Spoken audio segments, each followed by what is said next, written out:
वैष्णवी, आज हम अपनी पुत्री को अपने हाथों से भोजन करवाएंगे। हमारे पास आइए।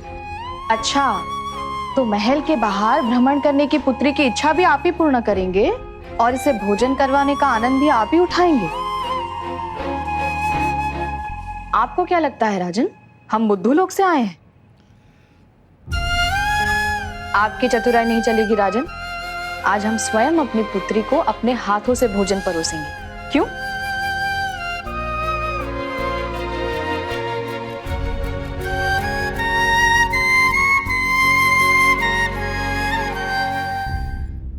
आप जानती हैं, जब आपका जन्म होने वाला था ना, तो आपकी माँ को केवल हलवा पूरी भाता था। हमेशा हलवा पूरी की रट लगाए रहती थी। हमने तो उसी समय घोषित कर दिया कि हमारी पुत्री का मन पसंदीदा भोजन हलवा पूरी होने वाला। नहीं माँ, हमें हलवा पूरी नहीं खाना।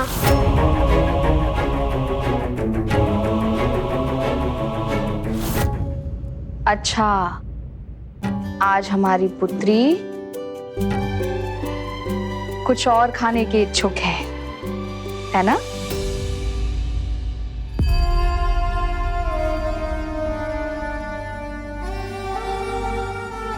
ये तो तुम्हें बहुत भाता है। इन्हें खाने से रोकने के लिए तो तुम्हें डांटना पड़ता है। एक खा लो।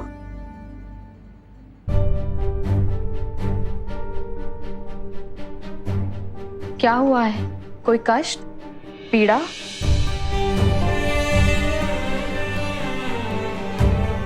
इसलिए हमने आपसे कहा था इसे महल से बाहर ना भेजें।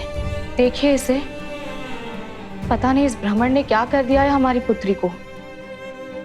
भोजन ही नहीं कर रही है। हम स्वस्थ हैं माँ, बस भोजन की इच्छा नहीं है। पेट भरा है, आवश्यकता ही नहीं है तो भोजन व्यर्थ जाएगा, मन भी अशांत होगा। जैसा कि पिताश्री सदैव कहते हैं, अन्न बर्बाद ना करो, उसका अपमान ना करो, अन्न ही ईश्वर है। मन नहीं है तो कोई बात नहीं, जब आपका मन करे तब खा लीजिए।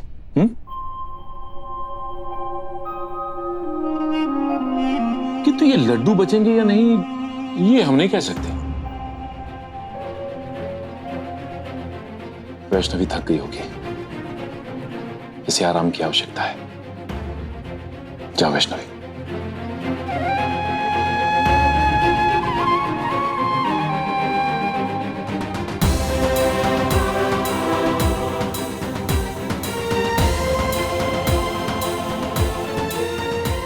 यदि महारानी समृद्धि अपनी पुत्री की चिंता का कारण जान जाती तो वो ये अवश्य समझ जाती कि वैष्णवी भोजन कैसे करे जब उसके राज्य की प्रजा ही भूख से व्याकुल हो रही हो।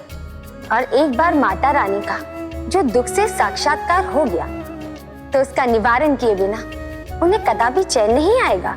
हम भी यही देखने को आतुर हैं कि माता रानी इस समस्या का निवारण कैसे करती हैं, क्योंकि जो समस्या महल के बाहर है उसका निवारण महल के भीतर से तो कदापि नहीं हो सकता।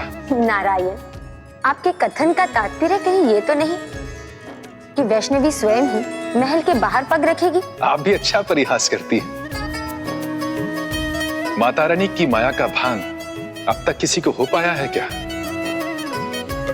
कब क्या होगा ये तो समय ही उजागर करेगा।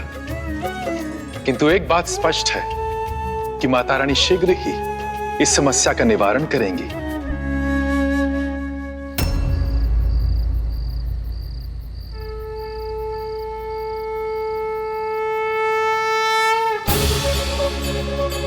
यदि हमारे सामने कभी नकारात्मकता आती है तो हमारा धर्म है कि हम उसके स्रोत तक जाकर उसको पूर्ण रूप से नष्ट करें।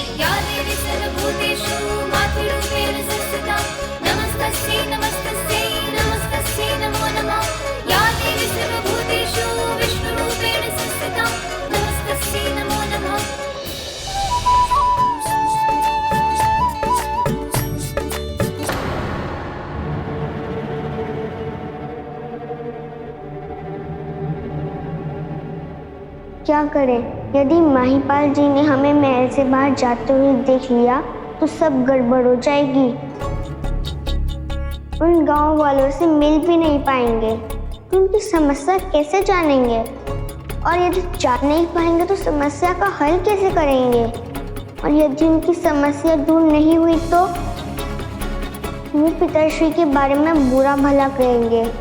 हमें पिताश्री के सम्मान के लिए जाना ही होगा। ठीक है।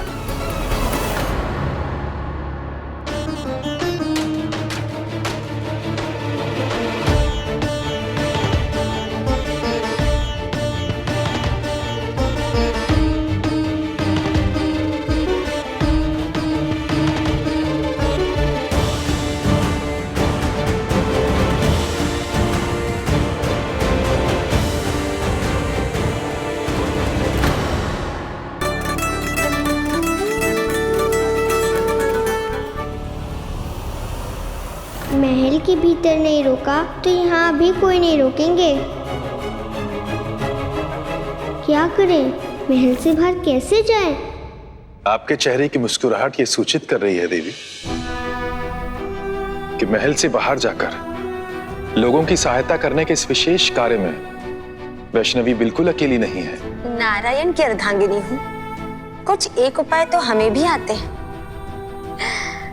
और यदि माता रानी की इच्छा है कि वो गांव वालों की सहायता करे तो उन्हें कौन टाल सकता है। इस महल से बाहर निकलने का कोई तो रास्ता होगा। क्या करें, किसी की सहायता भी तो नहीं ले सकते।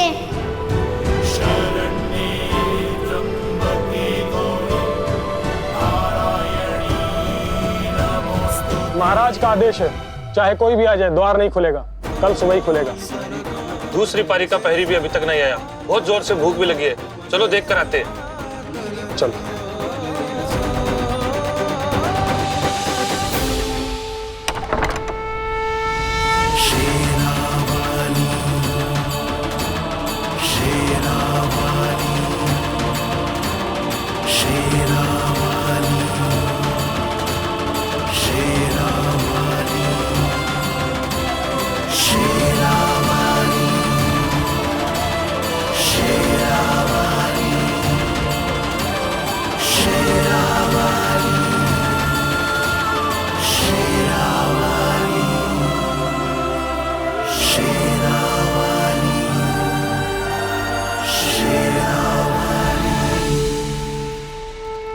यदि हमारे सामने कभी नकारात्मकता आती है तो हमारा धर्म है कि हम उसके स्रोत तक जाकर उसको पूर्ण रूप से नष्ट करें।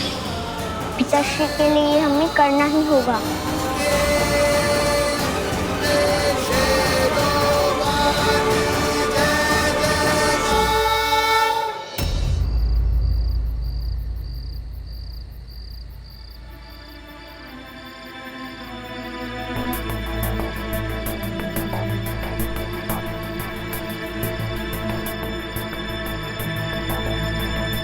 हमें शीघ्र सब बदला करके महल लौटना होगा, परंतु गांव जाएं कैसे? मार्ग भी तो नहीं पता।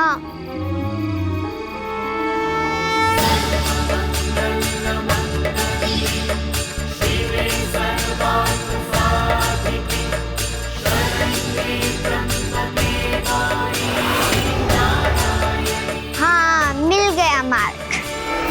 संसार का आधार है वैष्णो माता, ममता रूपी सार है वैष्णो माता। संसार का आधार है वैष्णो माता, ममता रूपी सार है वैष्णो। इतनी ठंड है, थोड़ा धीरे भैया पवन देव। जब लहर चलती है तो महामहल में अंगीठी जलवा देती है, किंतु यहाँ तो मेरे पास बस यही वस्त्र है। थोड़ा धीरे भैया पवन देव, क्यों एक बच्चे को कष्ट दे रहे हैं।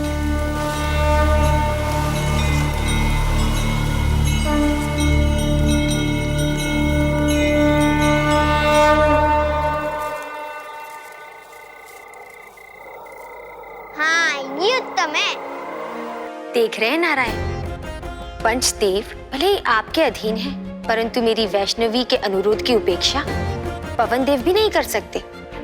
देवी, हम भले ही सृष्टि के पालन करता है, किंतु वैष्णवी तो माता रानी है। ये समस्त सृष्टि उनकी दया, उनकी ममता के अधीन है। उनको अनुरोध की आवश्यकता नहीं होती, केवल उनकी कामना मात्र से ही सब कुछ हो सकता है। किंतु उनकी विनम्रता देखिए, उन्होंने अनुरोध का मार्ग चुना है।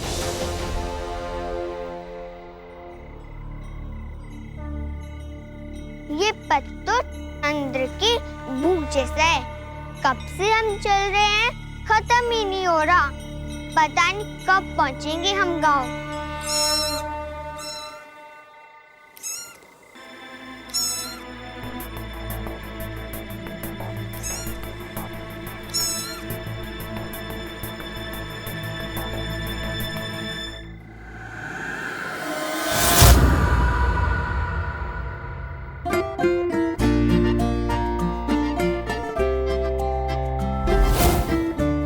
अरे तुम वहाँ क्या कर रही हो?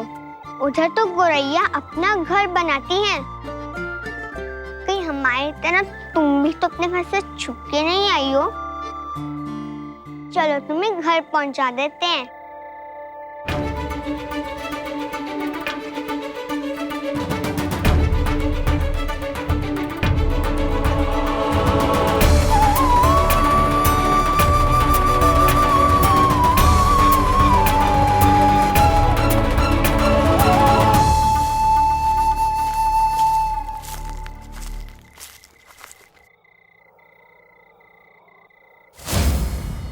वो आ रही है। कौन? रुको, चलो भागो। रुको। अरे अरे, किधर भाग रहे हो?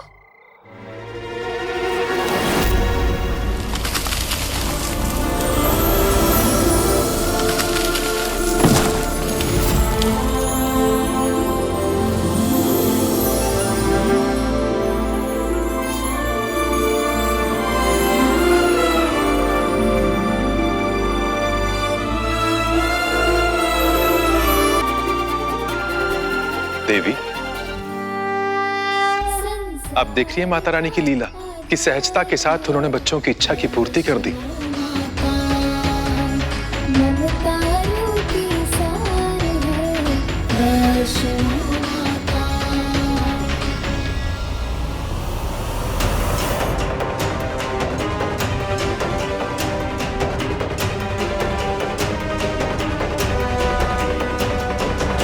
कौन हो तुम? हम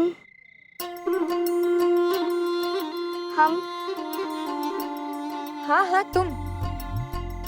कुछ नाम तो होगा, पहले कभी तो नहीं देखा तुमको यहाँ पर। वैष्णवी, ये पर्वत है, त्रिकुट पर्वत। त्रिकुटा। हाँ, त्रिकुटा नाम है हमारा। देखो कि तब ना जब हम यहाँ के होंगे। तो कहाँ की हो? हम त्रिकुट के समीप के हैं। ये देखिए क्या लेकर आया।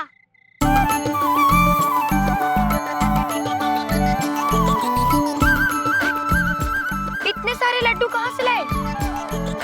अरे रुक जा, रुक जा, थका दिया। अरे चोर कहीं का, मेरे लड्डू दे दे। अरे स्वयं के लिए नहीं, माता रानी के भोग के लिए लाया था।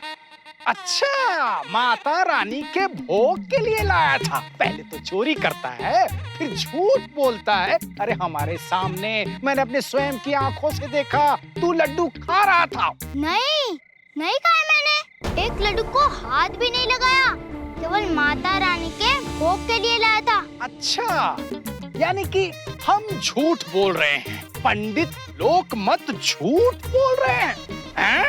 तेरी तो मैं चमड़ी उधेड़ लूंगा, समझ गया कि नहीं? हाँ, नहीं तो रे।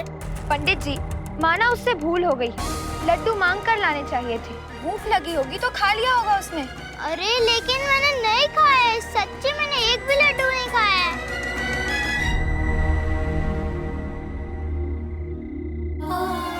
खा लीजिए वैष्णवी, बाहर इतने स्वादिष्ट लड्डू कदाचित नहीं मिलेंगे।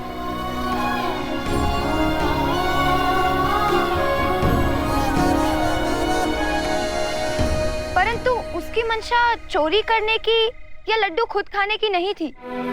और वैसे भी आप तो हमारे गांव की स्थिति से परिचित हैं, तो ऐसे में आपका कर्तव्य नहीं बनता गांव के बच्चों की भूख मिटाने का? वाह रे भारती, वाह वाह वाह, क्या बात कही है। तुम्हारे कहने का तात्पर्य ये है कि मैंने पूरे गांव का ठेका लेके रखा है। जब स्वयं राजा को इस विपत्ति की चिंता नहीं है तो मैं चिंता क्यों करूं भला?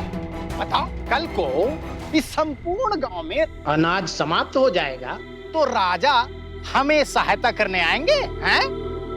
हाँ, आएंगे। क्या कहा? महाराज आएंगे सहायता करने। क्या ये सूचना राजमहल से मिली है?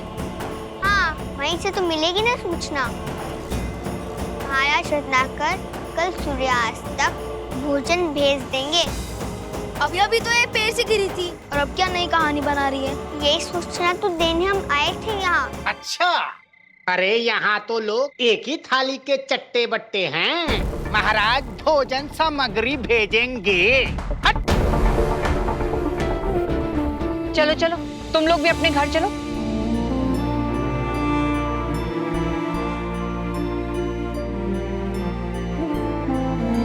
आज तुम हमारे साथ क्यों नहीं रुक जाती? त्रिकुट पर्वत दूर है, देर हो जाएगी। आज हमारी वैष्णवी का जन्मदिवस है, हमने सारे पकवान तुम्हारी पसंद के बनवाए हैं। नहीं, आज नहीं, माँ प्रतीक्षा कर रही हैं। हमारा जन्म दिवस है आज। सच? तब तो कल अवश्य आना, तुम्हें जन्म दिवस का उपहार देना है। उपहार? तब तो हम अवश्य आएंगे। चलो भारती। आई माँ।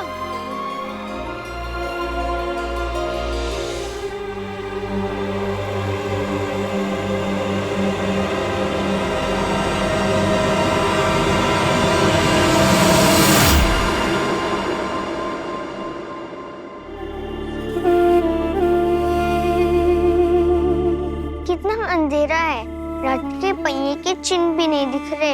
अब वापस कैसे जाएंगे? महल का मार्ग कौन सा है? इतना अंधकार यहाँ कैसे हो गया? महल में तो नहीं होता, तनिक भी प्रकाश नहीं है। प्रतीत होता है कि अब चंद्रदेव भी सो गए हैं। अब इतनी देर रात को कौन सहायता करेगा हमारी महल लौटने में?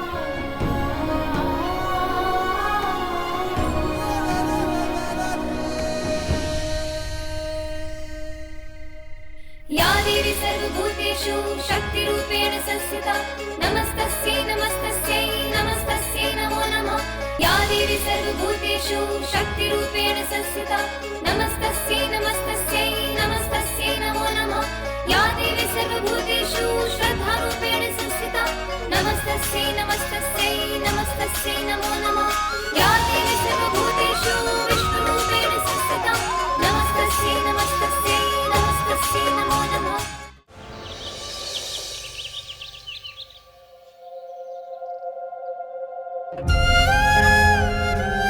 आज भी भोजन में मात्र आधी रोटी मिली, वो भी माँ के हिस्से से।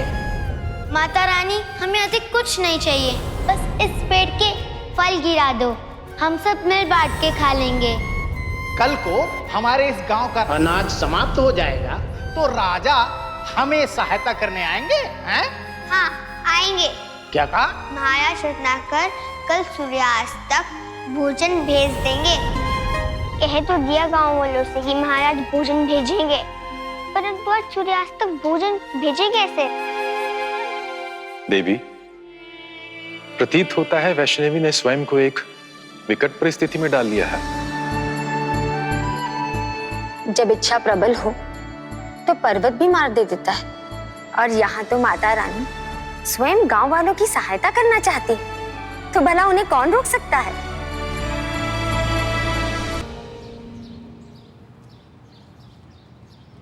महाराज रत्नाकर कल सूर्यास्त तक भोजन भेज देंगे। सूर्यास्त की बेला में गुरुवर और वैष्णवी के बीच द्वंद्व होगा और गुरुवर वैष्णवी की परीक्षा लेंगे। सूर्यास्त तक तो हमें भोजन का आयोजन गांव पहुंचना है और पिताश्री ने गुरुवर के साथ